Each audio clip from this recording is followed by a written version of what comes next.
That's right, ladies and gentlemen. It is a Sunday. No matter where you are, the day is the same. Well, maybe that's not true, but the timing is all different. It's noon Eastern. It's 5 p.m. in the great land of jolly old England, and we are here to talk. I mean, it's Sunday, so why not talk about the world of professional wrestling and religion? Should these intersect? Should they not intersect? Are there people out there using religion as a guise for their own carniness? Is something like this something that we should even be talking about? Well, we're going to talk about it because it's Sunday and this is our show and this is what we do. Ladies and gentlemen, please allow me to introduce to you the Father, the Son, and the Holy Ghost. You get to figure out who's who in this one. Yes, this is the Law, live audio wrestling. Let's get the jokes out of the way now. Brady, did you like that one?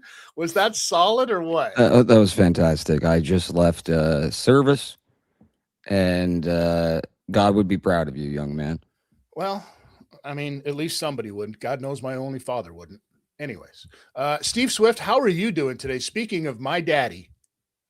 I'm all right. That's not the first time you said that, funny boy.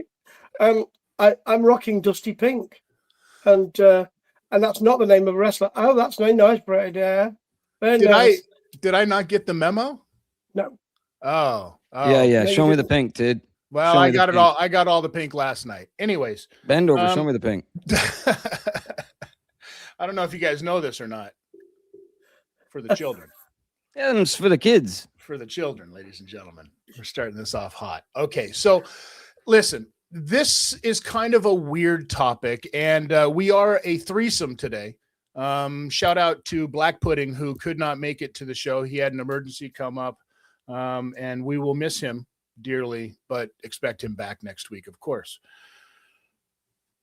Religion in professional... Hopefully with headphones as well. Sorry, I was long-winded there. Religion in the world of professional wrestling. It's not anything new.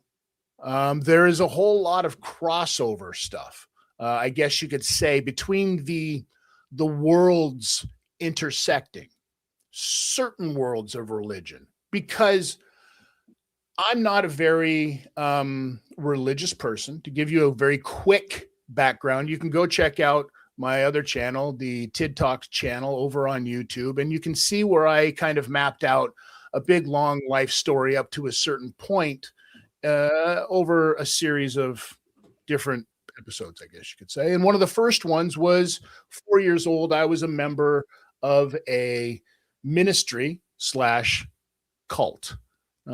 So I kind of come from a little bit of knowledge about the religious background. I was a baptized Mormon at one point so that I could join the Boy Scouts for no other reason.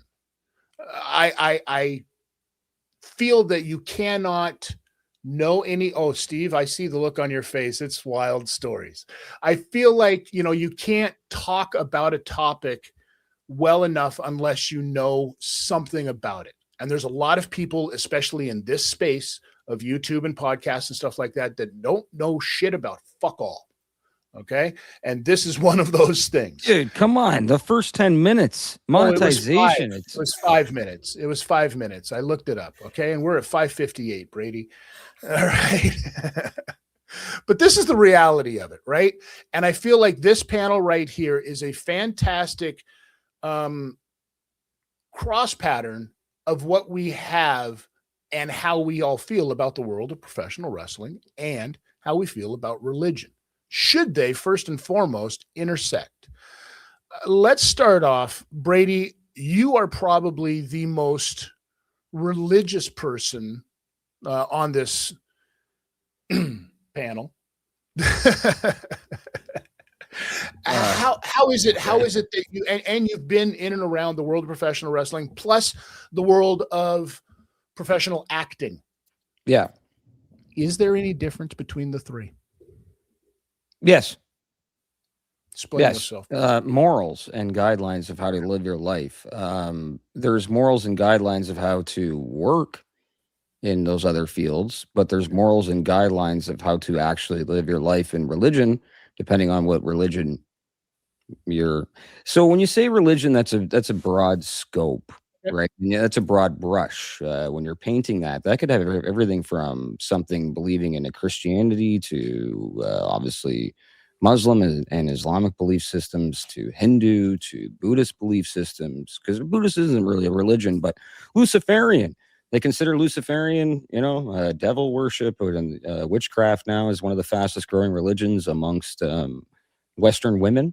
Well, isn't paganism? Isn't that paganism been a thing since, I don't know, the beginning of paganism? Yeah, well, everything has their sort of religion, right? But if we're talking about modern religion, let's narrow it down to Christianity, because it seems to be Christianity is the one that's mixed the most. Right. Is it? I think it's a paint. I think it's a broad stroke brush. Christianity, that term Christianity is used as a broad stroke brush to label in a whole lot of other religions that maybe don't go down the same line. Steve, you have this look on your face like you'd like to jump in here real quick. I feel like you have a statement on this. Well, it's even broader than that. Okay. Because if you're talking about wrestling, it's about whether this is religion. And you touched on this somewhat, Brady, but is it about religion or is it about the cultural nature of religion? Because they are two entirely different things. Belief and faith are different to the cultural religion. Can I just say one thing? Please. I love you. Yeah, brother love. I was going to bring religion, and that's why we get the Christianity, because Christianity encompasses so much more. If I say to if when you said Mormon to me, I went, okay, I kind of know what that is. And actually, or if you said the Church of Scientology, now no wrestling program is probably going to say, well, let's do an angle on that, because that's different to Christianity, which covers a whole load of bases. It covers an enormous load of bases culturally, but it's very similar to wrestling. Religion and the very kind of and the rules of it and the process of it and the mantra of it, very similar to kayfabe. Yeah, do we really know if that was their real names, those writers of that book? We don't. Right? We don't. No. So this, yeah, please go ahead. I got to cut you out for a minute, just to say, to put kind of a point on what Steve's saying. Actually, I would like Steve to elaborate a bit. What do you mean with the last sentence that you said, that kayfabe? The thing about culturally, and let's make a big distinction for me between belief. As you said, Tid, do we know if they wrote those books? Yeah, well, I personally would question that. But a lot of people wouldn't. That's your faith, isn't it? Yeah. That's your faith. And I'm very close to people who have that kind of faith. I really admire that. And I may be coming towards that kind of interest in that faith.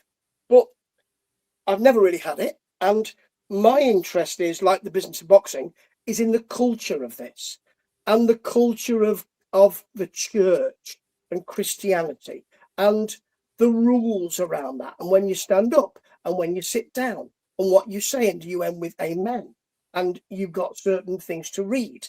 And there are names for what the vicar or priest puts on, the surplice, and all of that, Station to the Cross.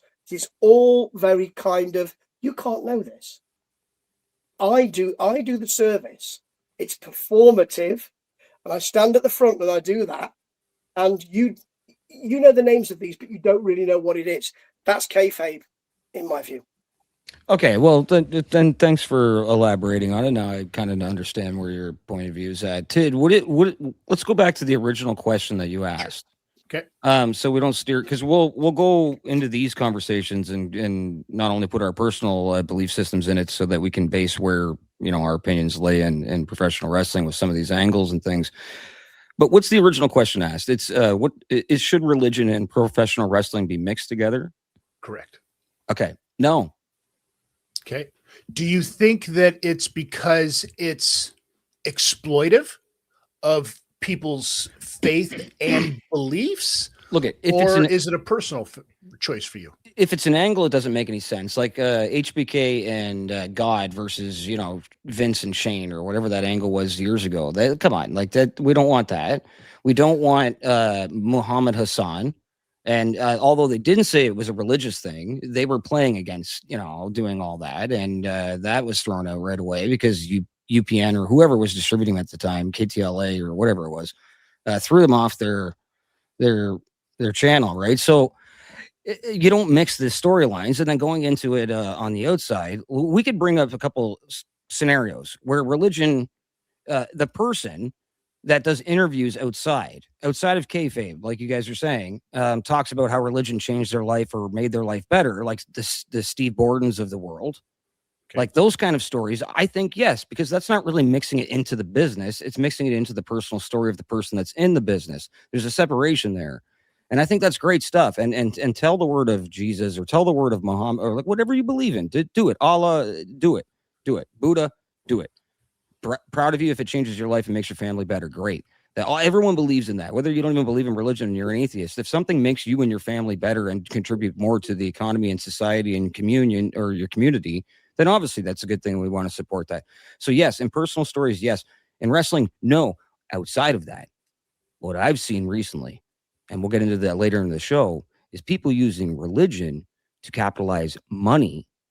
They're mixing the two together to make a paycheck. And I think that is one of the most disheartening and one of the most dishonest things I've ever seen. Gotcha. Steve? Again, you need to, I take your point. And the situation around HBK and God and all of that. It's about when, Benji. I'm just going to pretend. Are we just going to pretend that Vince McMahon versus God wasn't a fucking banger, though? What an entrance. Okay, the entrance was beautiful. Sure, I will give it that. Yeah, but this is what we're talking about, right, Steve? Yeah. I mean, this is the thing that, it's about my faith versus the accoutrement of my faith. Right. So do I need to go to a church to believe in God?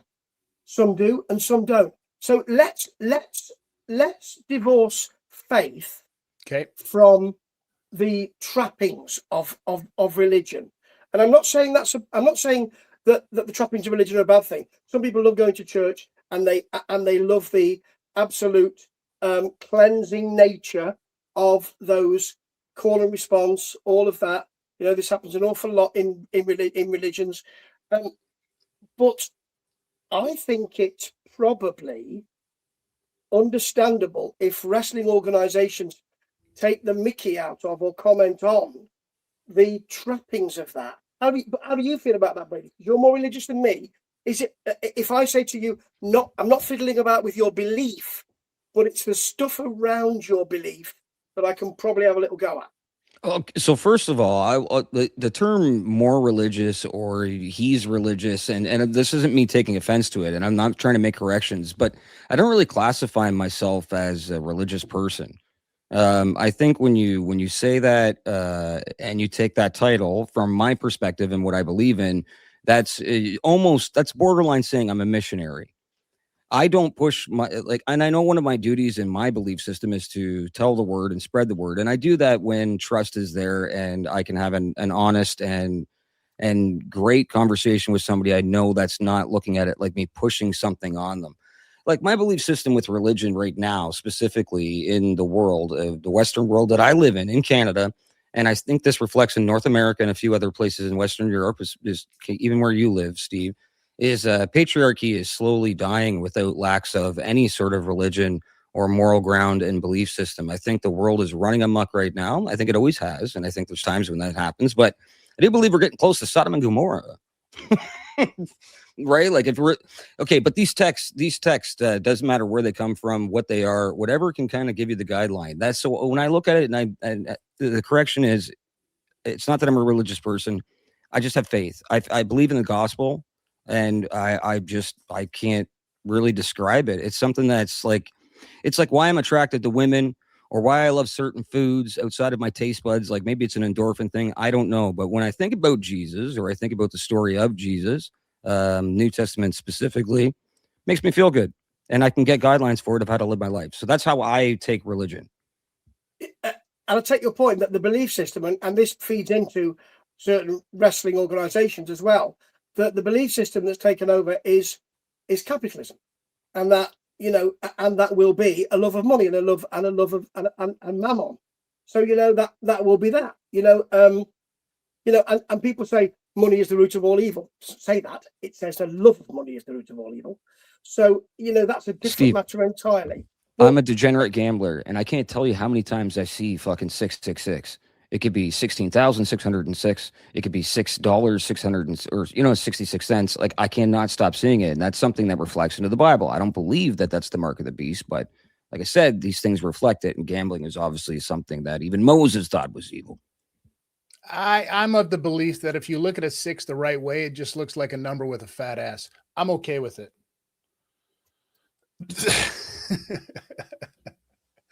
Yeah, or it could be a 9, you know.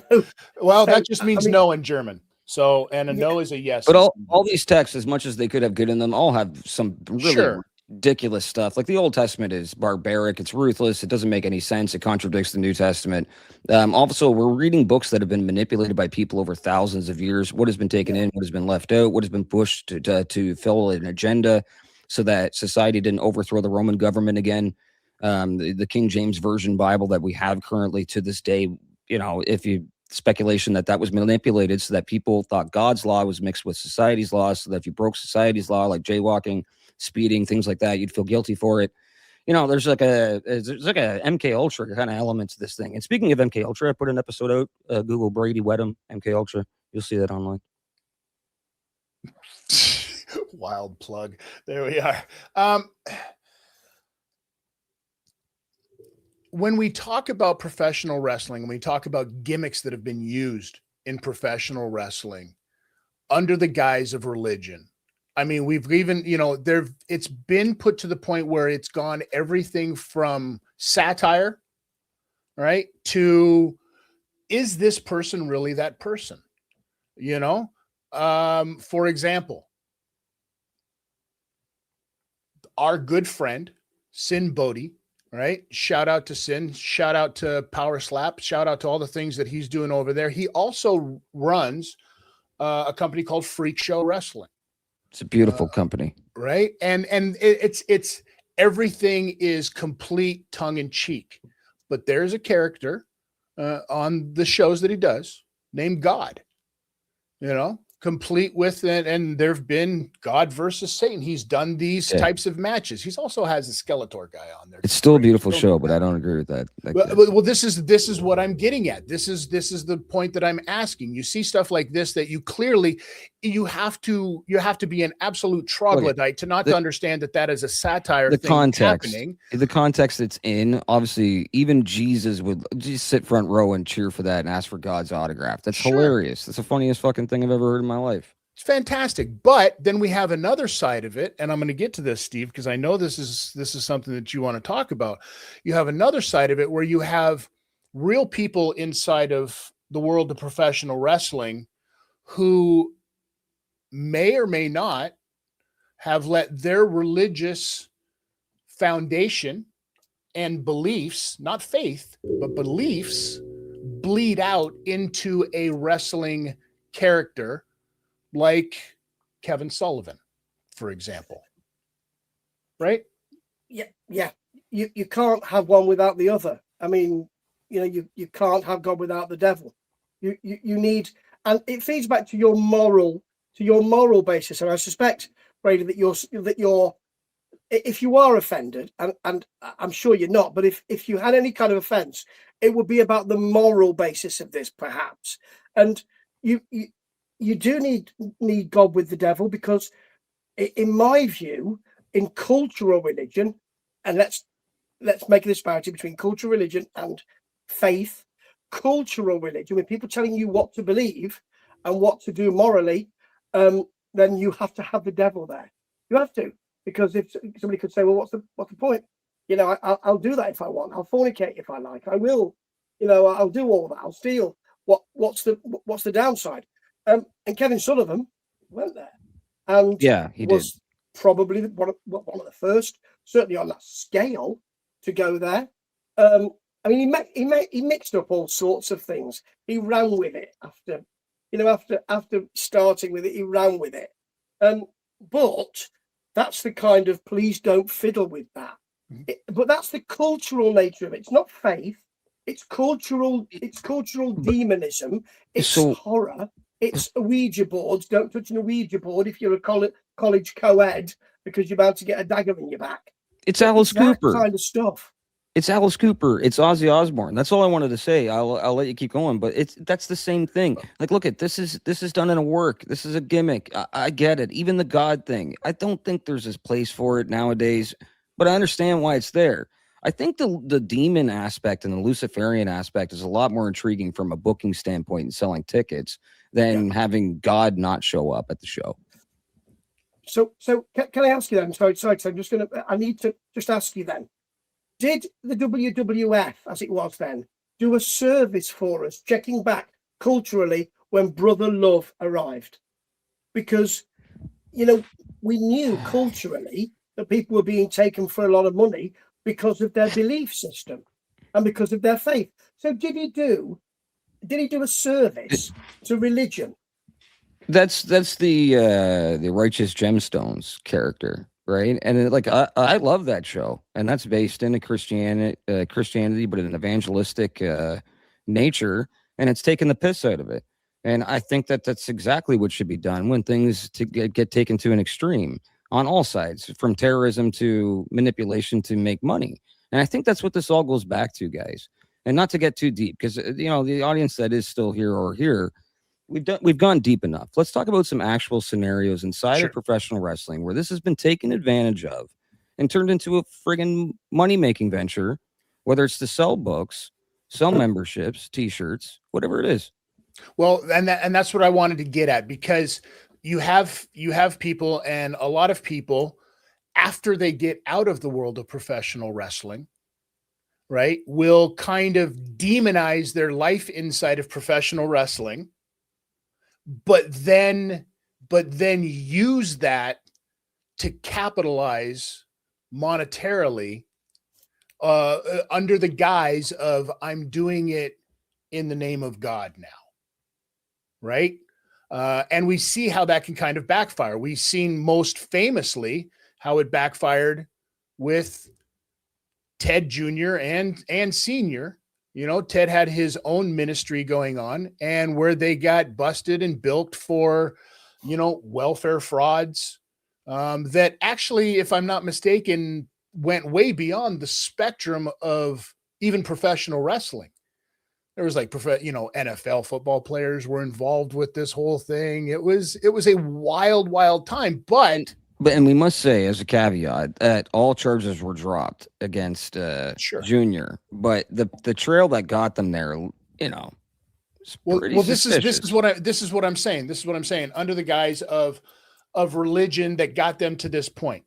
And we all know, and I think that we, at least the three of us, have definitely got to have a view on evangelism and televangelism, and it is the most closely related to the world of professional wrestling.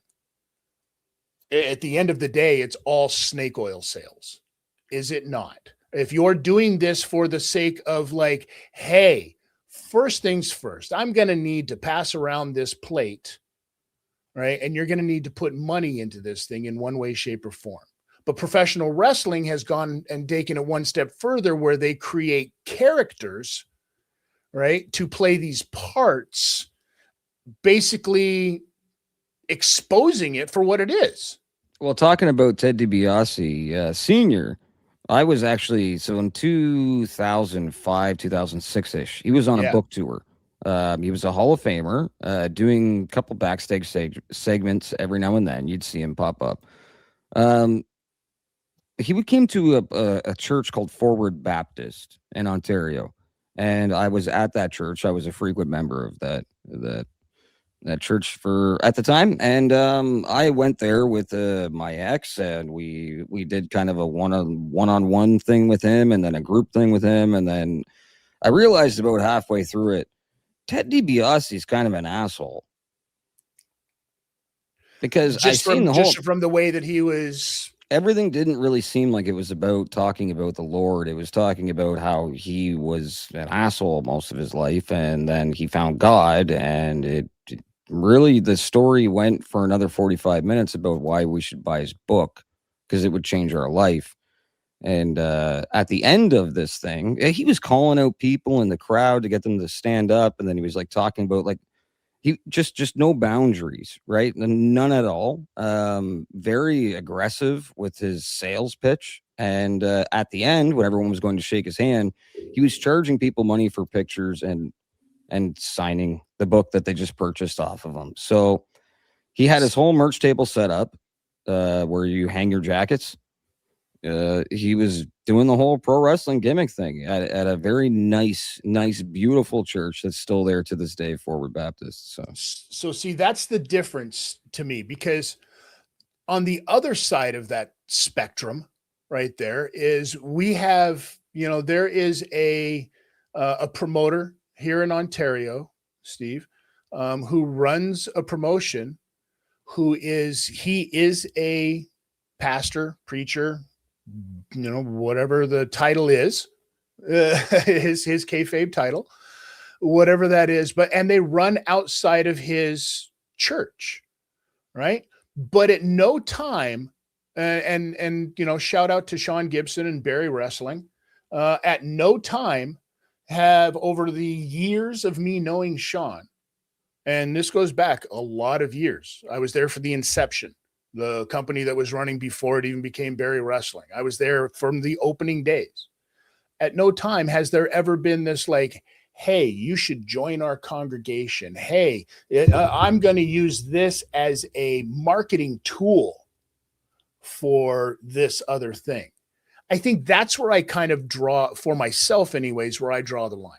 I get it for both of them, but if you're doing something in the name of the church, but then the side caveat is, oh yeah, we're going to do this thing, and would you like to buy some sponsorship for it? Okay, I seen Superstar Billy Graham do this about 15 years ago. Once social media became big and he got on it, and him and his wife, he started doing this kind of thing, and all the power to him. It seemed like Billy Graham, he even took his name from a reverend, the original Billy Graham, right? So, and his pitch was always very televangelistic. Billy's delivery. So I get why Billy Graham would end up, but that's always, I'm sorry to interrupt, Raider, very quickly. That's always been the thing. Even Ric Flair has said, how do you learn how to do your promos? I watch evangelists on TV. Yes. I did the same exact thing. So I get all of that. Please continue. Sorry. But what I was going to say about Billy Graham is when he takes people in and he tries to mentor them and they come out and one of them is, money, and he has a YouTube channel. You know who I'm talking about when I do that voice. Abdullah, like, come on. All right. So like you get meatheads because the actual message wasn't pushed. What happened is they get the guy in, it's almost like scouting and casting directing through this church thing. Sure. Then you get your claws in them and you try and manage them all the way to the Fed and to the bank. Right. And all you do is create delusion out of something that obviously you're deluded on from the beginning. Yeah. But this is the same thing, isn't it? This is the break between faith and the performance of faith. So sometimes that works together, and that's great when it does. And some vicars, priests, pastors, whatever you want to call them, do fantastic community work. As you say, Tid, do work where they don't ask for anything. They feel they should be doing God's work in the community, but they don't feel that they need to ask for anything back or anybody back. And there is a disparity between performance and faith, and that's always been the case. It's always been the case. But congregations want that. As a kid, I remember the vicar changing and my parents saying, "Oh, the other one was like this. Now this one's far more avuncular and nicer to talk to. It's got his stories. I like going there. We'll go more often." So that's always been the case. It's cadence and delivery. In wrestling, is it?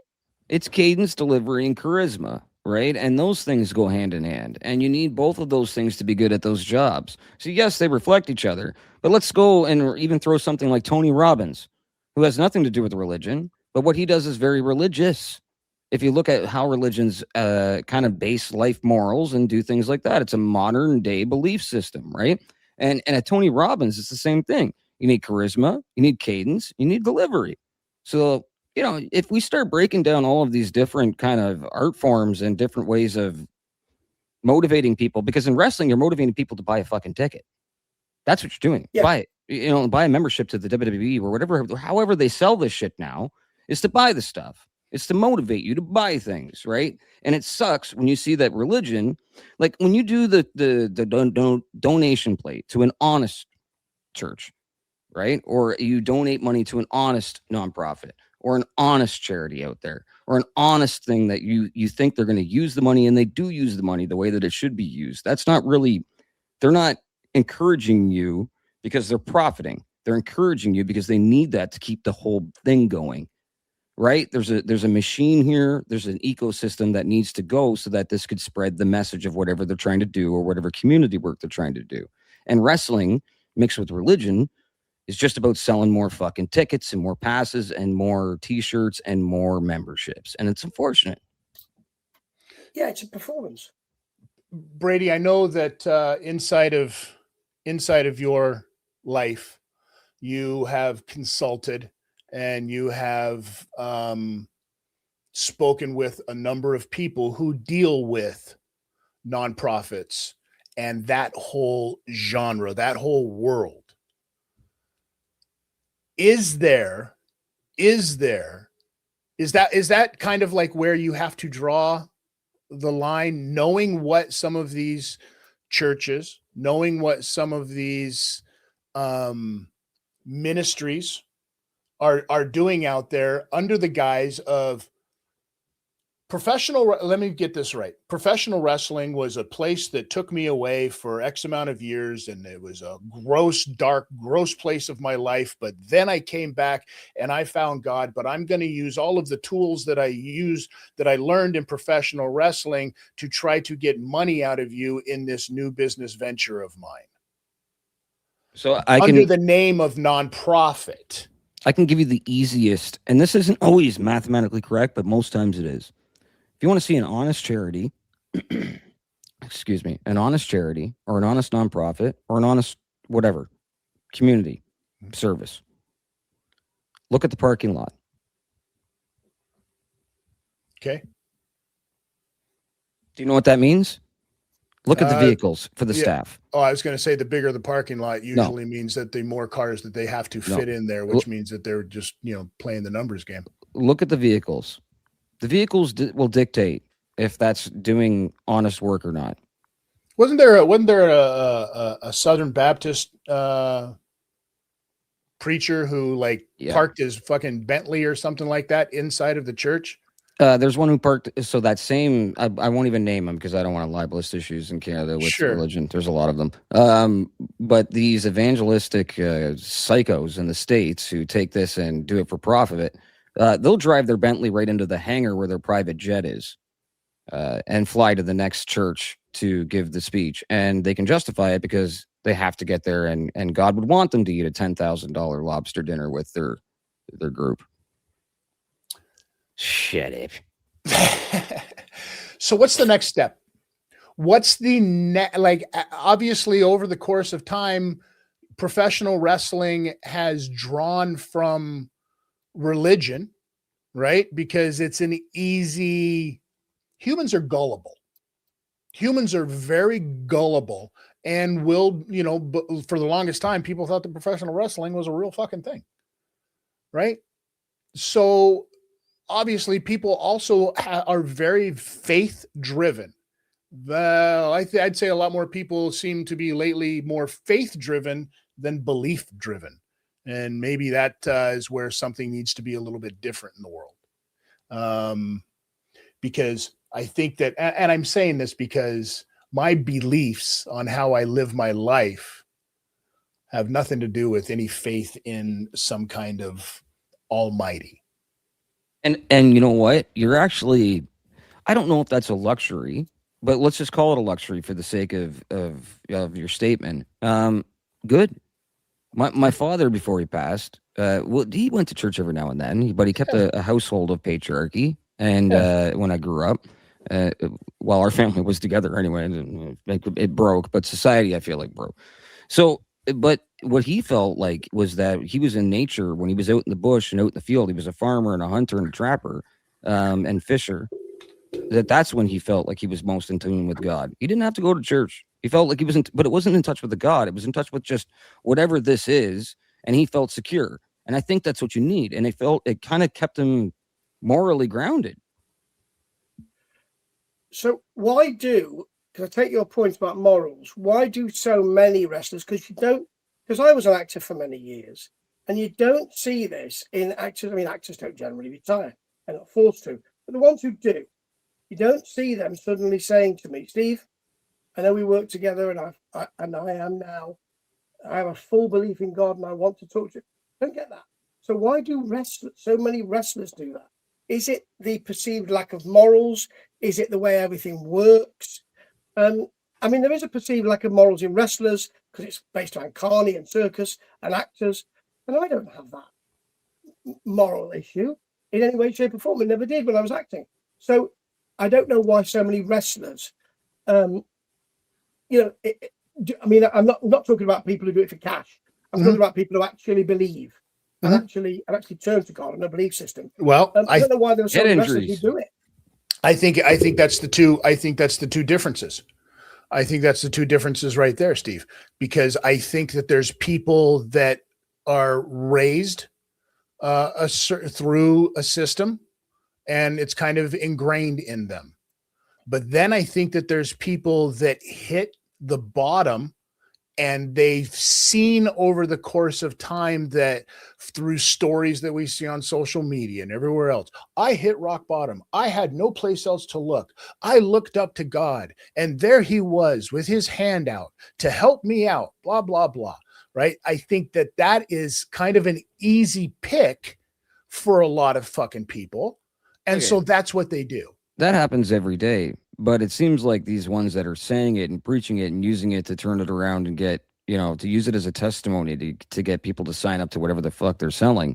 Sure. That's when it gets taken advantage of. Like anything. Like I think all of this shit gets taken advantage of when you're talking about belief systems and manipulating people's wallets for morals and all this drift. It's such a mixed weird bag. And that's why I wanted to go long on this today. I apologize. But is it wrong then to say, I'm glad you did go along on this because it's really interesting.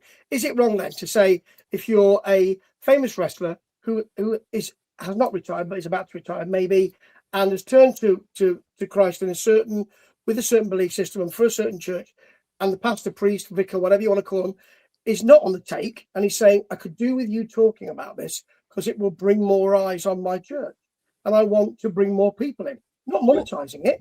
Want to bring more people in. You're right. Go out and tell the New York Times. And that's what they do with boxing, and that's what they do in MMA and other combat sports when they win a fight or they lose a fight, and you hear them say, I thank God I'm okay, or thank God my opponent's okay, or thank God for the win, and Jesus Christ is my savior. You see this all the time. But Allah, you know what I mean? Like you see this all the time, but they're trying to get awareness for the religion. They're doing their duty is what they feel is supposed to be. Spread awareness to as many. If you have a voice, use it. But then you have other ones. Wrestling is fake. At the end of the day, your body gets hurt. We're not going to even get into that discussion. We all know what I mean by it, but it is. And Matt Bourne would be pissed, but it is. Yeah, we know how I feel about that term, Brady. You cunt. But listen, I apologize. I don't know but this is in terms of but the thing what is, we're selling. I understand what it's you're saying. Bullshit. It's snake oil, like you said. Right. So when you have people like here's a scenario. Here's a scenario. If I'm at a point in my life and then I get busted cheating on my wife, and I know where the fuck you're going. We steered around this. You might as well just say it. No, well, I didn't have to. I was working on something here. But I use this as an opportunity, if I want to save my marriage, I've got to get in touch with God. I've got to join a church. I've got to find a new path in life. I've got to find some new structure to keep my life together with my wife. Do any of these things, should you at that point be like, I'm going to completely demonize the life that I got there before me, but I'm going to go to that church and be like, hey, I know this really cool way that we can make a little bit of extra cash for this thing at only, $85 to $100 a head. That's the price. That's the price. We didn't even talk about the price. Yeah. Steve. Okay, you know what? We don't even need to fill the audience in. This isn't even for our audience. Our audience is just flies on the wall. Do you want to explain to Steve what's kind of going on without explaining? Well, you do whatever you're going to do. Sure. I'll follow you. Sure. So Steve, there's a gentleman who was in the world of professional, that exact scenario that I don't need to, you listened, you heard that exact scenario that I said. And now he owns and has started his own ministry based around fitness and boot camps for men only, right? But which is the same exact thing. All it is, it's not like you're weightlifting.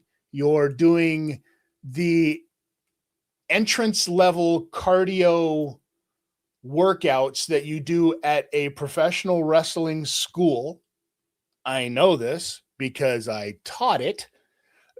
And then intermingling, now we're going to do some testimonies and we're going to read some scripture, and then we're going to do some burpees, and then we're going to read some more scripture, and then we're going to do some lunges.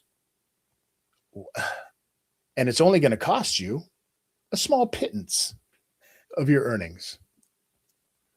Is this during an economy crash when food costs so crazy and $100 a barrel of oil? But yeah, we're going to charge you $100. Is this what a church, somebody that's something that's community based, is this what they should be doing during these times? Or just offer it for free? Yeah, absolutely. In the park, like everybody else doing friggin' hot yoga. Yes, the monetary thing's a separate thing, entirely, absolutely. But the faith thing, and I keep holding on to this, is you can say, okay, my faith is cardio and my body. That is my faith, and my Bible is men's health. And I believe in that. Okay. And I will believe in it until the day I die. That is my faith. Everybody wants something, don't they? They all want something. Everyone wants a book to live by and a creed to live by. And that's now happening in a kind of shorthand. Your friend Conor McGregor, Brady, I saw him talking about his injury. By the grace of God, by the grace of God, by the grace of God, God. And I thought, and I researched it for a little while. I thought, has he converted? Is he? I couldn't see anything that said he was always Catholic. Okay. He was raised in a Catholic home, and I think he just got back in touch with God to kind of, I called this last year. I said, by the end of 2026, he'll be in rehab. And Tid said, I think you're 100% right. And sure enough, he did. And one of the things to get you through things like rehab could be reading, could be even meticulous stuff like cleaning out the toothpaste lids in your toothpaste thing, or it could be religion. And you can also use religion as a backstop, because I'm okay. I can be whatever I want to be, and then on the 24 on 23 hours and 59 minutes, I convert, and I'm going to heaven. There is that, and there is also. And I'm not saying that this gentleman is living a nefarious life, but then you have the thing like with Tyson Fury. Only God can judge me. Only God can judge me. Right. Well, when you're saying that, that's a different thing entirely. You're taking that and you're living your life your way. Because only God can judge me. Who's God? Your God. Because you create God in the way you want to create God. Yeah, well, I mean, but you and I both know that Tyson Fury has always been a bit of a moody bitch anyways. Yeah, here's the thing too. Like you see guys like Mike Tyson converting to God later on, but then you hear about the tragedy that went on in his life. So you understand that, like, you lose a child and things like that. But this is exceptions to the rule. Sorry, but I see the name Tyson. But I see that, like, that's what drives you to get there, and I get all of that stuff. But in the inside, maybe we're getting a little bit away from it. But inside of the world professional wrestling, using this kind of duping, and as far as I'm concerned, organized religion has always been based on fear more than anything else. If you don't do this, this is going to happen. If you don't do this, this is going to happen. Repent, repent, repent. What happened to just like party and let people live and have a good time? Maybe Sodom and Gomorrah is something that we should all be looking forward to. I told you, because up to this point, I mean, all my fellow law apostles, Sodom and Gomorrah, fires from the heavens, they're coming, and I'm not even mocking it. But yeah, you're right. You just obviously haven't tried good Sodom. Oh, Jesus. You can get arrested for that in a few states still. So we don't have a sponsor this week. And the reason why is because we told our sponsors to stay home, just like KJ apparently stayed home. And shouts out to KJ. I hope everything's okay with your family. But we do have a 2 to 3 minute clip that we're going to play, and then we'll come back and we'll close out the show.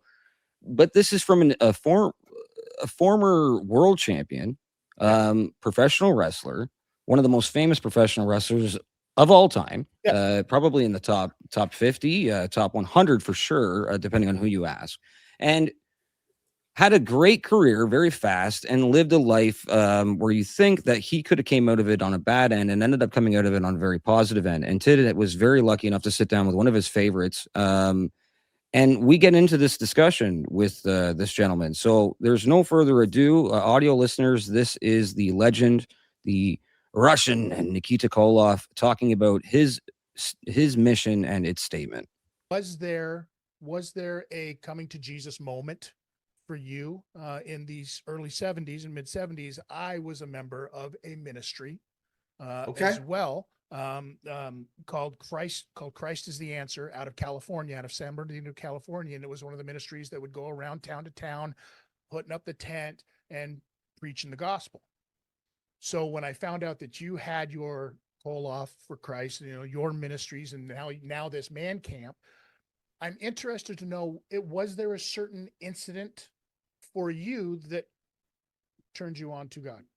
Yeah, no, I appreciate the question. And let me say this for all your viewers, listeners. And so this, well, I'm flashing out that, okay, this book right here, Nikita, A Tale of the Ring and Redemption, which I just went in the studio last year and did in my own voice, my life story now on Audible, Amazon, Audible, all that. Now you can download the story, but you can't get the story autographed, but you can get the book autographed, right? But this book, Wrestling with Success, that I wrote, kind of highlights a little bit of that story too. And so how I would answer the question is this way, like, when I mentioned earlier about walking away from wrestling, because you asked me, did I, have my life kind of mapped out?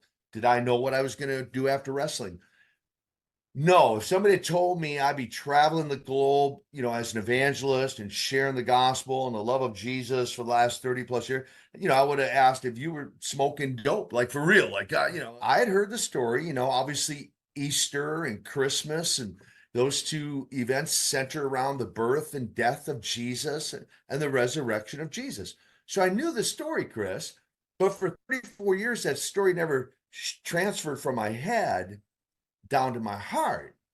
And when I left wrestling in at the end of 92, and I'm moving forward in 1993, and I'm just contemplating, what's life hold for me next? Championship belts and roar of the crowd, you know, are satisfying for a moment, but they're not sustaining.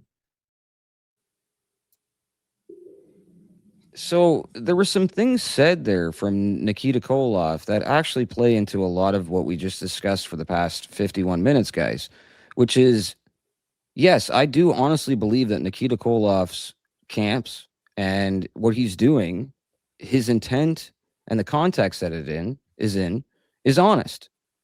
But he's also stating what we said about when the limelight is done and you're looking at what other things to do. You can get gratification from not only religion, but you can get gratification from being in front of people and still being able to deliver promos and things like of that nature. So I don't know where I'm. It's upsetting to me when I watch it back now. I was so marking out when it happened. I know that to pull the curtain back, Chris really enjoyed that sit down with Nikita Koloff, and he's a wonderful man. But it was weird to see when Chris asked the question that said, what was your come to Jesus moment, that he instantly pulled out a book. Before he could even tell you himself personally, he had to say, it's in this book, go buy it now. And it's no shame to him. I think it's just ingrained in what professional wrestlers are. Yeah, it's performative, isn't it? You know, professional wrestling's performative. And if you, let's just say that if you left professional wrestling, and even if you had loads of money and you thought, I can do anything, or even if you didn't have money, you thought, I'm working in a local 7-Eleven and nobody knows who I am, but I'm going to go and do community work because I believe in the word of Christ.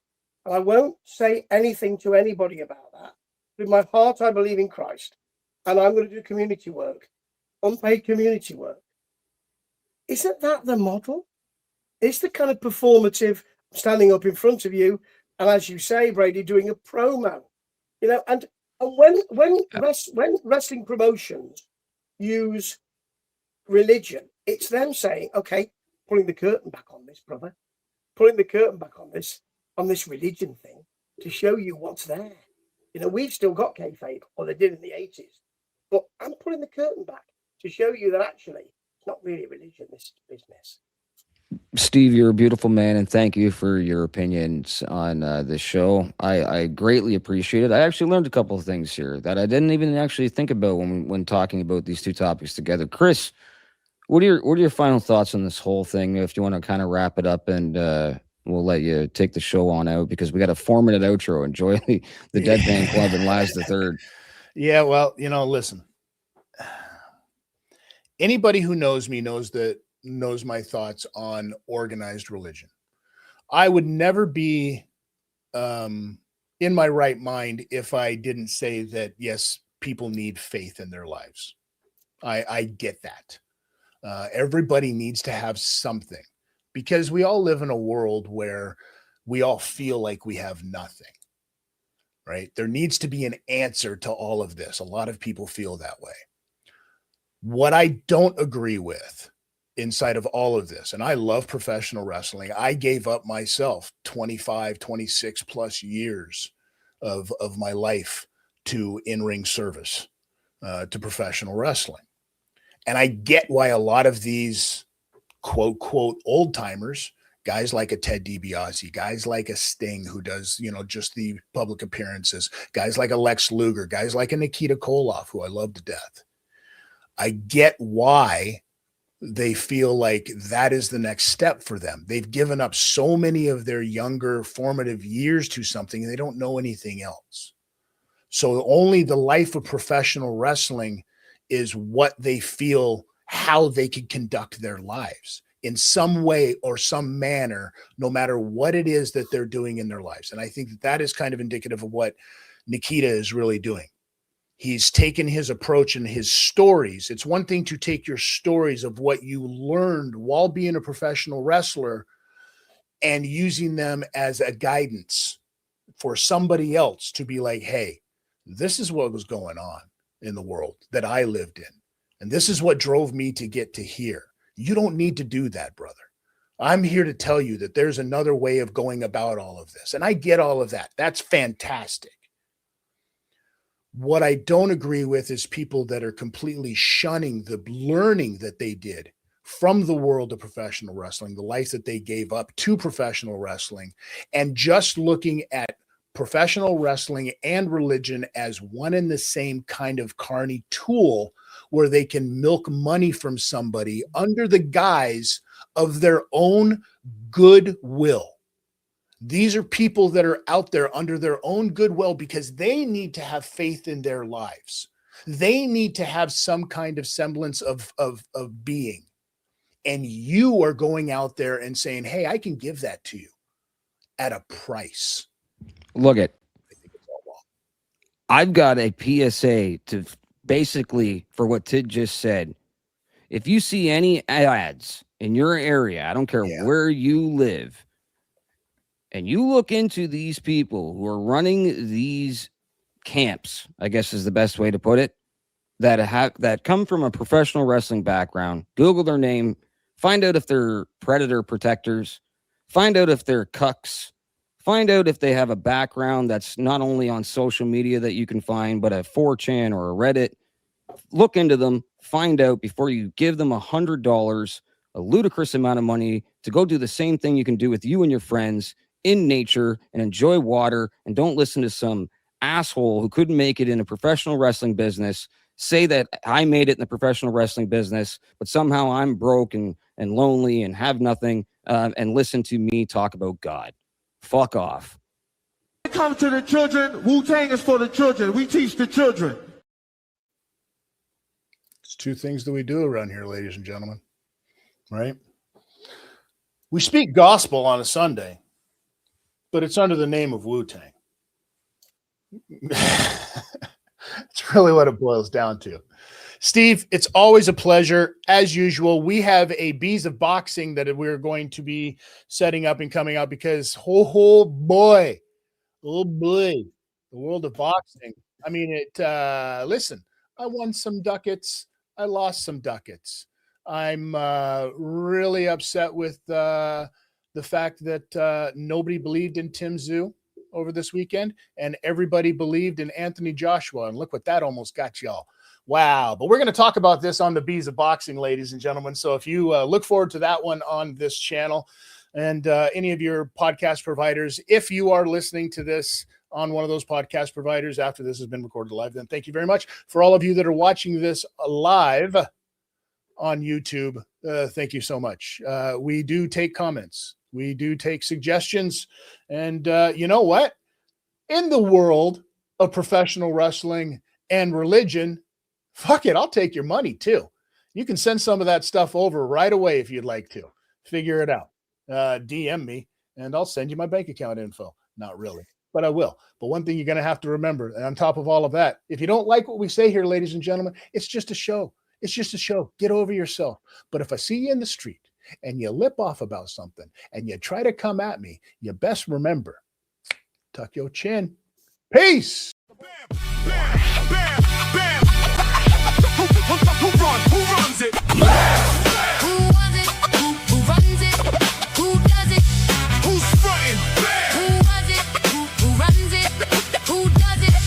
Who's frontin'? Bam, bam, bam, bam, bam, bam, bam. Who's frontin'? Bam, bam, bam, yeah, bam, bam, bam, bam, bam. Now who was it? Who fooled the public? Fiends love it. Who done it? Go for the paper routes. Flip packs. Who's that in your mama's house? Watch the track star run them out. The sun is out. We go colder for the ice. Move boulders in the night. Group dope without a light. Through hope I got a mic. Got loyals in the trench. So go rollies to the fence. Gave them the O.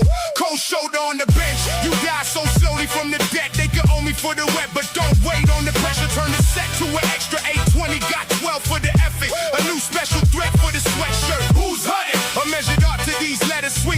batter. Louisville slugger for the sender. Who does it? I hit a fucking grand slam for the spender. The go-getter. Nobody better. The show ender. Who was it? Who runs it? Who does it? Who's frontin'? Who was it? Who runs it? Who does it? Who's frontin'? Bam, bam, bam, bam, bam, bam, bam. Step through police tape like a fucking finish line. Built on track and fields. High jump the shipping times. Eyes on the prize. Keep a hand on the lamp. Blammer hit hard. Every third word go. Bam! Ain't no shit in the talk. Let the broken record stand. You can fake for social fans while I intake for local plans. Went from being broke on the block to snow chops and big shots. Sick thoughts. Who does it? Flip rocks, shrimp pot, lick twat. Who runs it? Drips popped in the ziplock. Switch hot, sip soft on the ship dock. Diamonds pop on the wristwatch. Timing is botched by grit locks. Stepped on, get washed, left on a big drop. Who gets stopped for being a dumb cunt? That's you, bitch. Who gets popped for being a drunk fuck? That's you, kid. That's you, kid. So let us live free in the city that we say. Who was it? My fucking budget, self-made. Self-made. Who was it? Who was it? Who runs it? Who does it? Who's frontin'? Who was it? Who runs it? Who does it? Who's frontin'? Bam, bam, bam, bam, bam, bam. Who did it? Who done it? Who's with it? Who was it? Who gets it? Who does it? It's simple, we run it. I'm a one-on-one PSA, rare resource in. Pop one, slagged up, a gem intended. Weed smells fermented, intended for higher learning, sending suggested. Collecting my coins, but my levels have never ended. Extending Nintendo zappers, banana clips recommended. We're street peeps, new inventions are presented. Small ass become tall task when you ain't protected. The deadpan army grows nightly, never neglected. Always invested, stay in all perfection. Rounds get dogs and deflected, intersected and intercepted. My corner is connected, so you can get the from the west or get the from the east.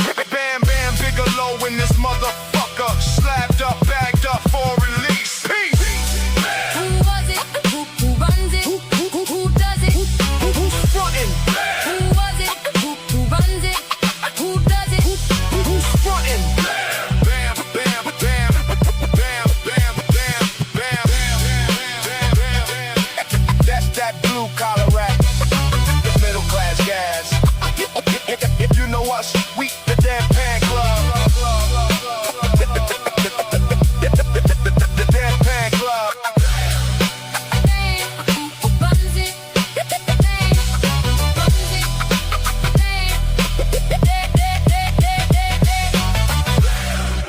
You got all these beautiful acres fenced in for your little game, but you gotta kill me with a golf ball? You should have children playing here. You should have families having picnics. You should have a goddamn petting zoo.